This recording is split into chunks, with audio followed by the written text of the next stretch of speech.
അച്ഛൻ്റെ പൊന്ന്, അമ്മയുടെ പൊന്നാ.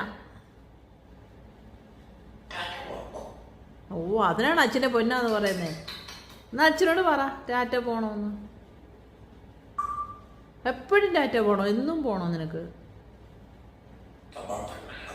ആ, ഓ, എപ്പോഴും ടാറ്റ പോണം. എന്തു പോയത്? അയ്യോ, സോറി സോറി സോറി സോറി, ഇനി അങ്ങനെ പറയത്തില്ല. സോറി. ഓ, ആ പോവില്ല. ഞാൻ അച്ഛനോട് പറയട്ടെ, ഈ സ്മോക്കി എപ്പോഴും ടാറ്റ കൊണ്ടുപോകരുതെന്ന്. എന്നും ടാറ്റ പോകണം സ്മോക്കിക്ക്. സോറി സോറി സോറി, ഞാൻ പറയത്തില്ല.